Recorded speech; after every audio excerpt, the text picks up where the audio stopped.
Hello, everyone. My name is Bill Coughlin, and welcome to First Person Civil War Podcast, which retells the stories of the soldiers and officers on the ground in the battles of the Civil War.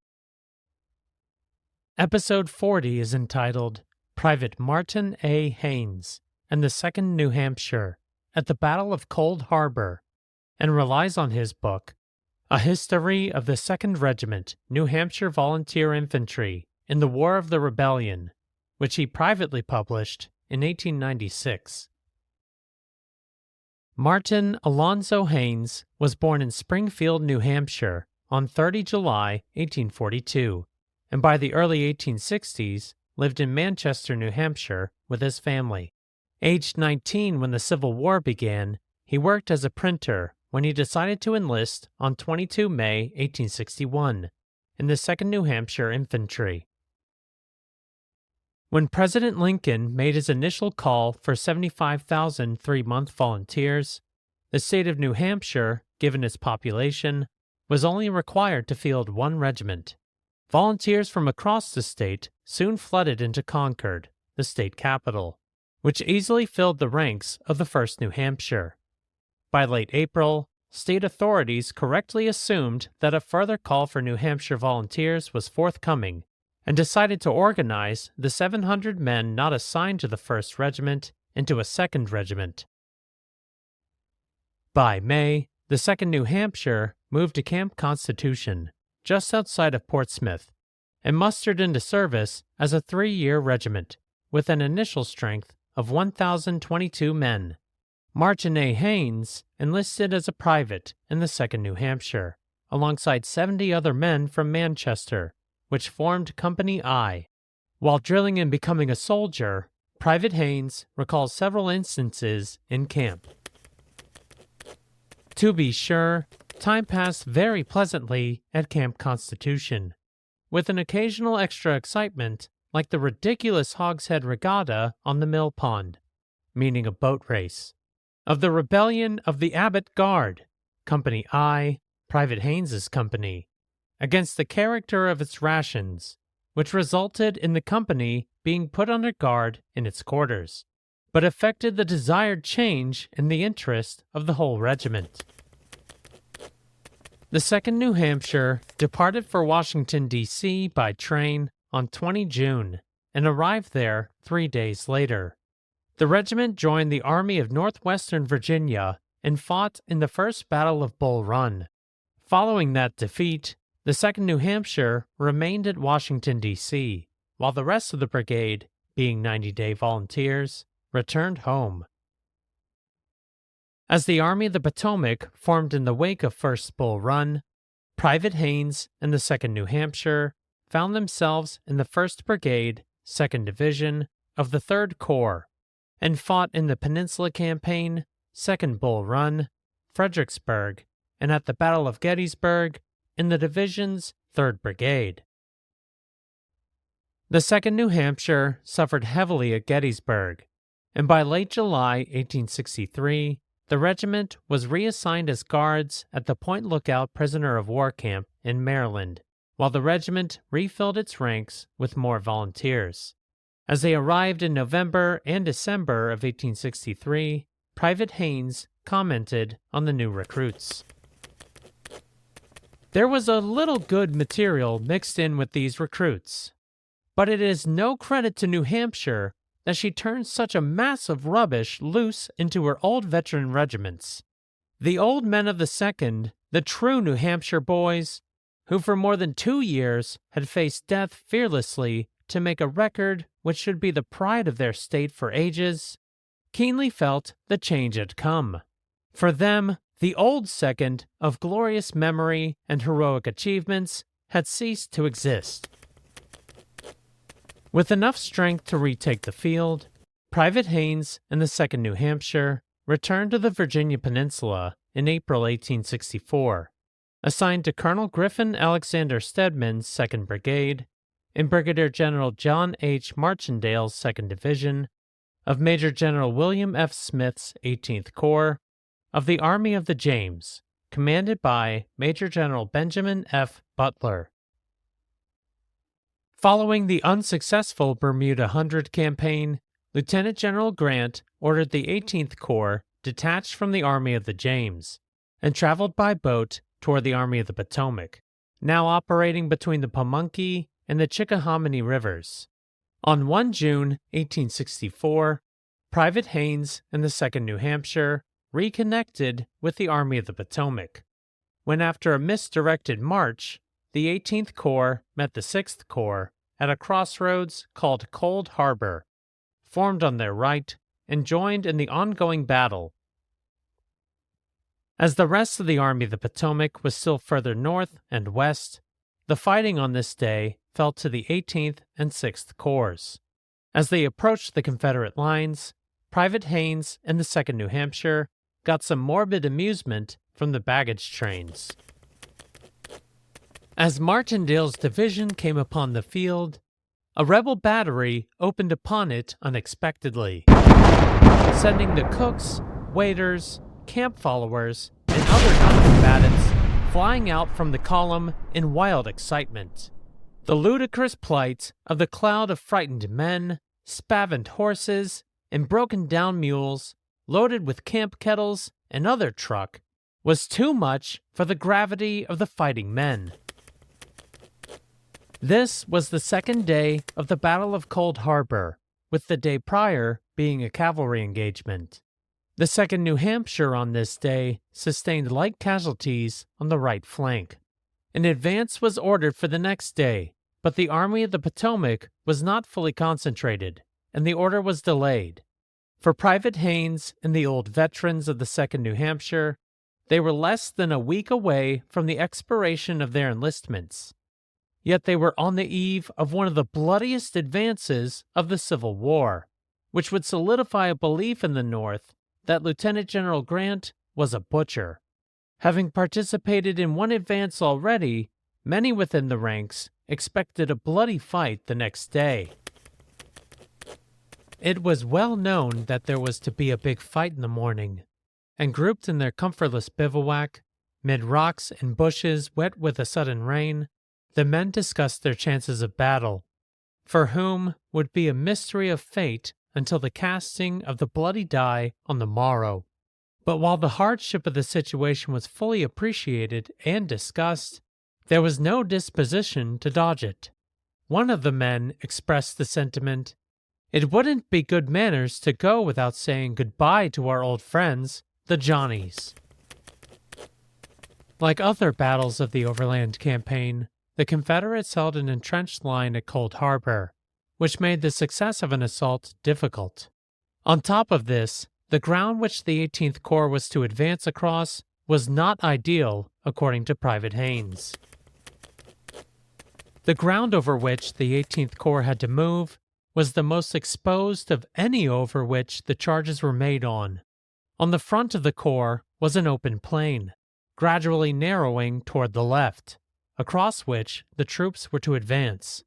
The main assault was to be made by Martindale's division, his division, under cover of a depression which would afford a slight protection from an enfilading fire, meaning firing down the length of a line, to which it would be exposed on its right. At 4:30 a.m. on 3 June 1864, the 2nd, 6th, and 18th Corps began their assault through a dense fog upon the well-constructed Confederate fortifications at Cold Harbor.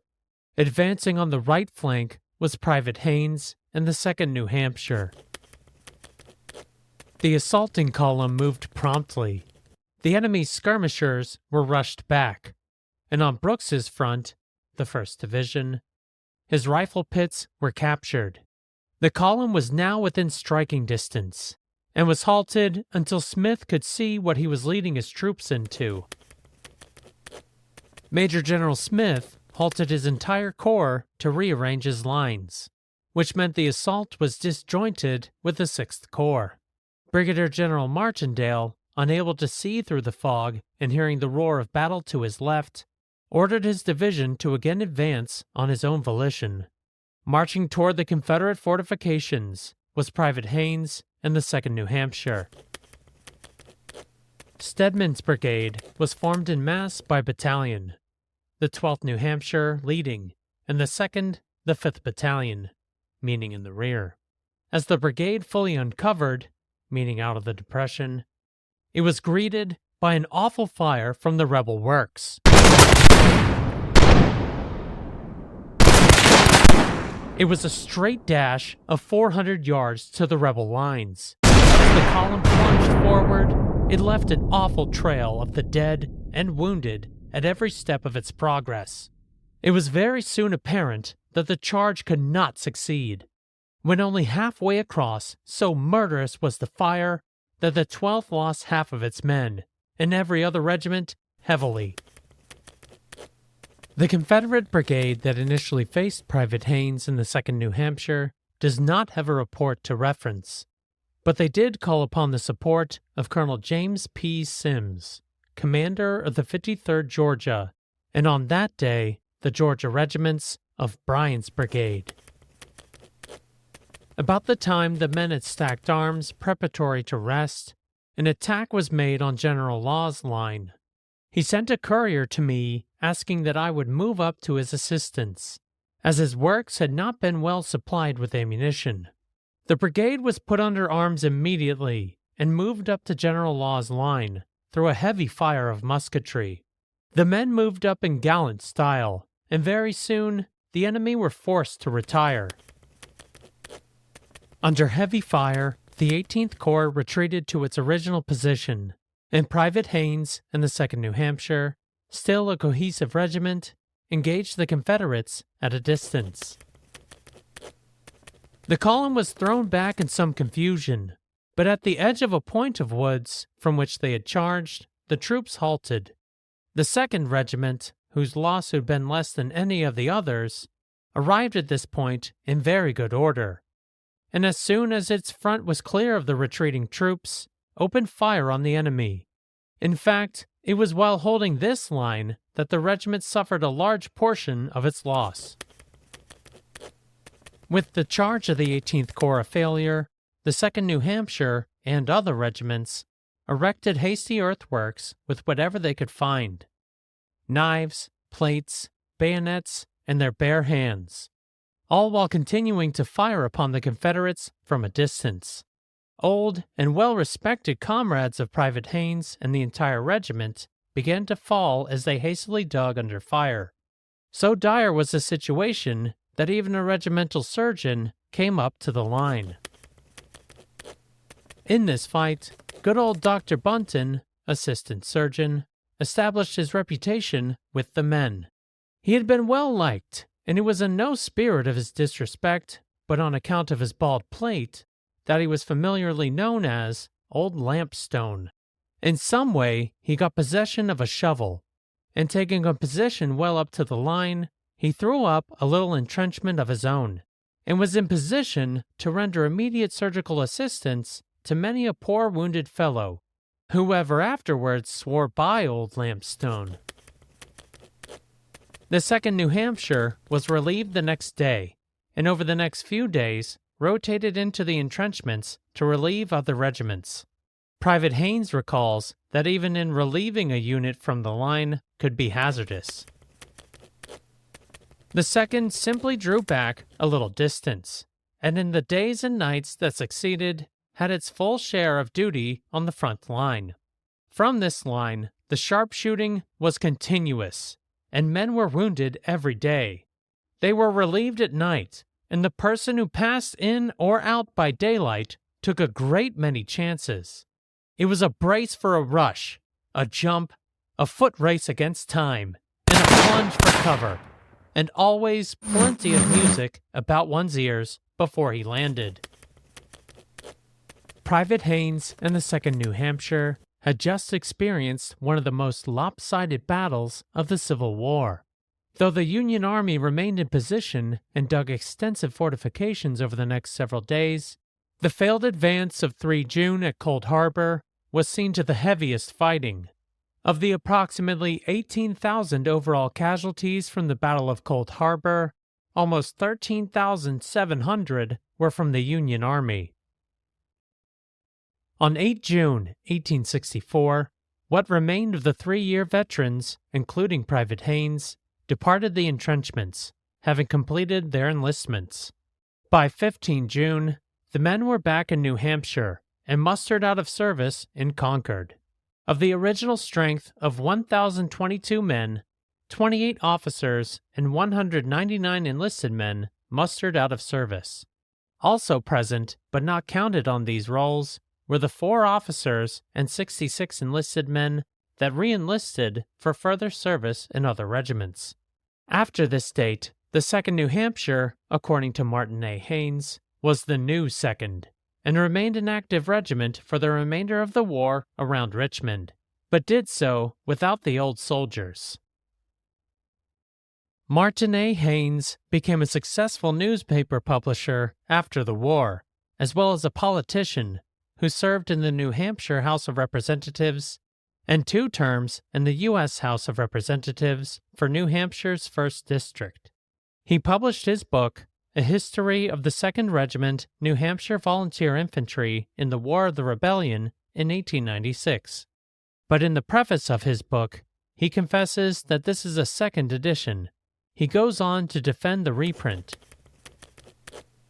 The present work is in no sense a rewriting or revision of the former volume. The writer has had at his command a great deal of material not then conveniently available, for which he has attempted to reconstruct a reasonably complete and fairly satisfactory history of the regiment. The writer fully appreciates that the most exacting critics will be the grizzled old veterans who in their glorious manhood wrought their deeds, of which this book is a record. If it but passes muster with them, he has little care of what others may think or say. To you, living or dead, comrades of the old 2nd, this volume is affectionately inscribed and dedicated. I will include a link to the original volume in the show notes, but I will second what Martin Haynes wrote. His 1896 edition indeed includes more information than the original. And to anyone listening who happens to have an ancestral link to the 2nd New Hampshire, you owe it to yourself to look through the 1896 edition. This volume contains hundreds of pictures of the men that served in the 2nd New Hampshire, the most I have seen out of any of the sources featured on the podcast thus far. Thank you for listening to the 40th episode.